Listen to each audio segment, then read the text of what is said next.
I always believed trust was the foundation of every marriage. But that belief shattered the moment I opened her hotel room door and saw them, tangled together, laughing, unaware that I was standing there. My hands didn't shake. My heart didn't race. I just smiled. Because unlike them, I already knew everything. And what neither of them realized in that moment, was that I wasn't there to argue. I was there to end it all, publicly, permanently, and explosively. It started like any other Tuesday morning. She was rushing around the house, suitcase half open, talking about some important conference her company was sending her to. 3 days in another city, meetings, networking, client dinners. I nodded, like a good husband should. But inside, something felt off. She'd been distant for weeks. Short replies. Late night, work calls. Her phone flipped face down every time she got a message. At first, I brushed it off. Everyone gets busy. Relationships go through phases. But then, 2 nights before her trip, I heard her whisper on the phone in our living room at 2 a.m. Her voice was soft, flirty, a tone I hadn't heard in a long time. I can't wait to see you. 3 days away from everything. Just us. She didn't see me standing in the hallway, frozen. I could have confronted her right there. But I didn't. Something inside me clicked, a cold, steady voice that said, "Don't react." Record.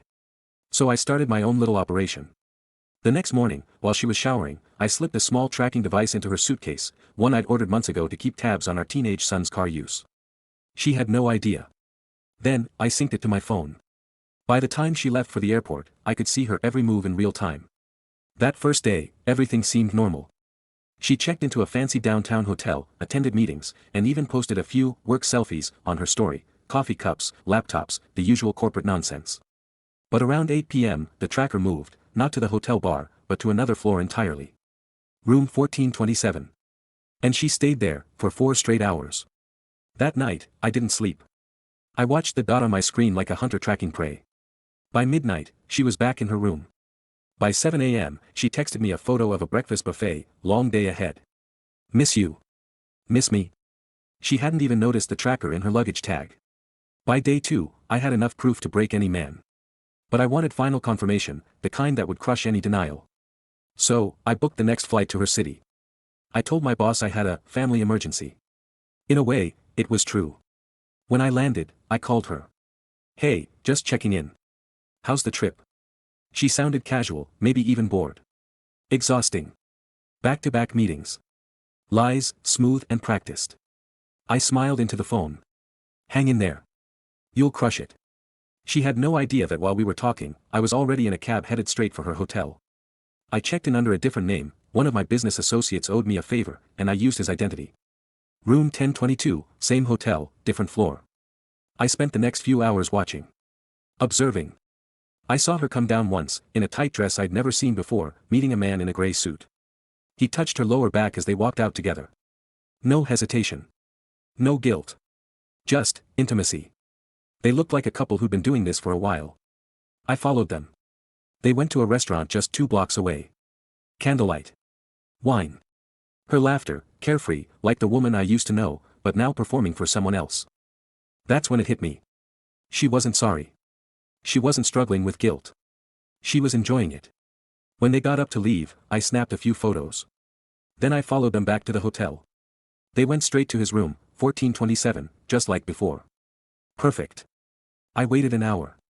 2. Then, I called the hotel front desk, pretending to be the man in that room.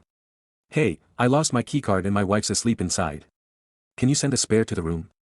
I gave his name, easily found from the company website. The receptionist didn't even blink. Moments later, a staff member opened the door for me. I slipped in quietly, thanking him with a nod.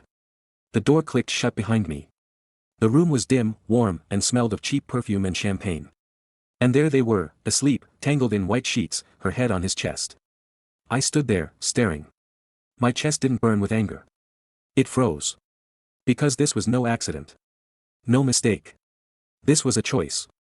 I took out my phone, pressed record, and captured everything. Then I walked over to the window, drew the curtains open, and said, calmly, "Rise and shine. Conference is over." They shot up, startled, terrified. Her eyes widened, color draining from her face. What are you doing here?" "Oh, just checking in on your business trip," I said, lifting my phone, recording every second. The man scrambled to grab his clothes. She tried to cover herself, mumbling, "Please, don't." But I wasn't listening. I pointed to the laptop on the desk. Is that the company-issued one? Good. Because HR will love this footage. And your conference partner here. He might want to call his wife before the company email goes out. Her mouth fell open. You wouldn't. Oh, I already did, I said, showing her my phone. Check your inbox. Before flying in, I'd spent hours crafting an email, attaching screenshots, timestamps, and even the GPS data from her luggage tracker. The email was sent to her company's HR department, with a simple note. Possible violation of workplace policy. You might want to review this. Then I sent another to his wife, from an anonymous account. No words. Just the photos. As they sat there in silence, she started to cry. He looked like he'd seen a ghost. I didn't yell. Didn't throw anything. You both made your choices, I said. Now, you can live with them. I turned to leave. But before I did, I placed one last thing on the table, our wedding ring, folded neatly inside a hotel notepad that read. Consider this my resignation. Then I walked out. Outside, I could still hear her voice echoing faintly behind the door, begging, crying, maybe even calling my name. But I didn't stop. By the time I reached the lobby, my phone buzzed. One message, from her. Please. Let's talk. I made a mistake. I stared at it for a long time. Then I typed back. Mistakes happen once. This was a choice. And I hit send. As I stepped out into the cold night air, I thought that was the end. But it wasn't. Because the next morning, I got a call that would change everything, and take my revenge even further than I'd planned. When I woke up the next morning, my phone was flooded, missed calls, messages, voicemails. Some from her. Some from unknown numbers. But one stood out, a corporate number from her company headquarters. I hesitated, then answered. Hello.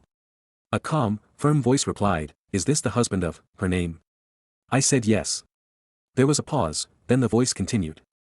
I'm calling on behalf of the executive board. We received your email last night. We'd like to discuss it in detail, privately. I could hear the weight in his tone. This wasn't a casual HR follow-up. This was serious. So, I agreed to meet. Within an hour, I was sitting in a sleek glass conference room overlooking the city, across from two senior HR officers, and a man I didn't recognize. At least, not at first. Then I saw his nameplate. Jonathan Pierce, CEO. The CEO's eyes were sharp, not angry, but disappointed. I saw the footage, he said quietly. And I'm going to be very blunt with you, the man your wife was with is my son. My stomach dropped. The man she cheated with, the smooth-talking guy from the hotel, was the CEO's son, heir to the entire company. Pierce leaned forward, fingers steepled. You've put us in a very difficult position, mister, he hesitated, let's just say, your evidence was thorough. I stayed silent. He continued. My son is married. Has 2 kids. And he's about to be promoted to vice president. This scandal could destroy not just him, but our brand, our clients, and my family. Then he leaned back and sighed. What do you want? That question hit me harder than expected. What did I want? Revenge? Closure? To make them feel the same humiliation I felt when I saw them together. I took a breath. I don't want money, I said. I don't want apologies. I just want the truth to have consequences. The CEO nodded slowly. It will. I can assure you of that. But, if this goes public, everyone loses, you included. The press will drag your name too. He wasn't wrong. The internet doesn't care who's guilty, it just feeds on chaos. Then he offered me something unexpected. We'll terminate both employees for misconduct. Quietly. Severance revoked. Benefits cancelled. And we'll make sure your wife's record ensures she'll never work in this industry again. He paused. In return, you delete the footage and say nothing publicly. I thought for a long time. Then I smiled. Deal. But I have one condition. I leaned forward. The company will send her termination letter directly to the hotel, today. While she's still there. Pierce looked at me, understanding instantly. Then he nodded. Consider it done. By afternoon, I was sitting across the street from her hotel, in a quiet cafe with a perfect view of the front entrance. Around 2 p.m., she walked out, hair messy, eyes puffy from crying. She was clutching her phone like it was her lifeline. Moments later, 2 company representatives approached her. They spoke briefly, handed her an envelope, and left. She tore it open, scanned the letter, and just froze. I could see her knees weaken. She sat on the curb, staring blankly, as if the world had ended. It was over. Her affair partner's career. Gone. Her job. Gone. Her reputation. Crushed. She didn't even notice me across the street, watching quietly, sipping my coffee like a man who'd just finished a long, painful war. A few days later, she came home. The same suitcase she'd left with, now looking heavier with regret. She walked in slowly, eyes red, voice trembling. Please. I don't even know where to start. I didn't speak. I just stood there, watching her crumble. They fired me, she said. And him too. His wife left him. Everyone knows. I lost everything. No, I said coldly. You lost me. Everything else was just the fallout. She reached out to grab my hand. Please, I'll do anything. I'll go to therapy. I'll quit work. I stepped back. You already did enough. You can stay here until you find a place. After that, we're done. She broke down, sobbing uncontrollably. But I didn't comfort her this time. Because that's what she wanted, the version of me who would forgive, who would fix. That man was gone. 2 weeks later, I got an unexpected email, from Jonathan Pierce again. We've handled everything internally. My son resigned voluntarily. As a gesture of goodwill, I've transferred ownership of a small investment property, previously held by the company, to your name. Consider it, closure.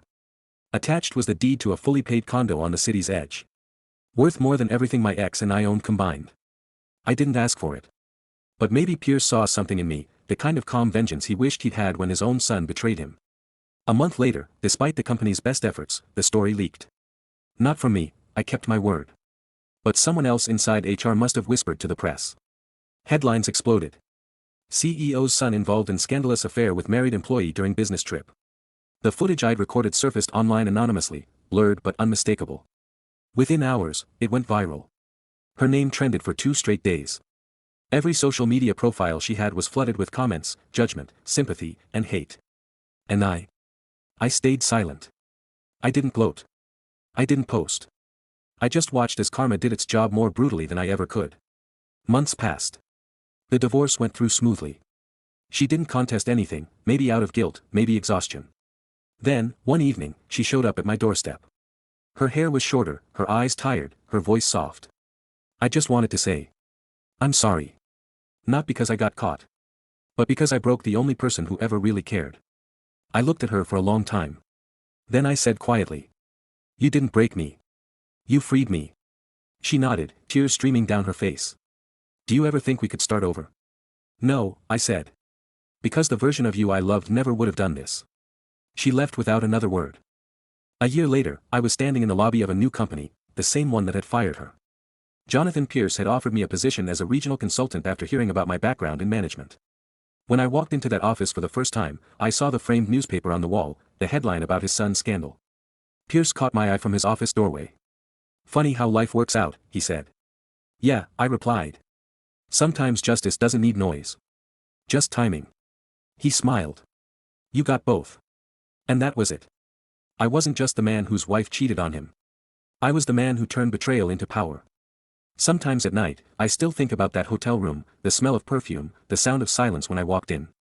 For a while, I wondered if I'd gone too far. If maybe revenge had made me cold. But then I remember her eyes that morning, the lies, the way she smiled before leaving for that conference. And I realize, I didn't destroy her life. She did. I just made sure she watched it fall apart in real time. That's the thing about betrayal, it doesn't just hurt. It teaches. And the lesson? Never betray someone who knows how to stay calm when their world is burning. I walked out of that office one last time, the sun low behind the skyline. The city buzzed with life, just like it did the day she left for her trip. Only now, the pain was gone, replaced by something stronger. Peace. Because revenge isn't about hurting them. It's about rebuilding yourself so powerfully that their memory becomes nothing but a story. One that ends exactly how it should. With you walking away, smiling.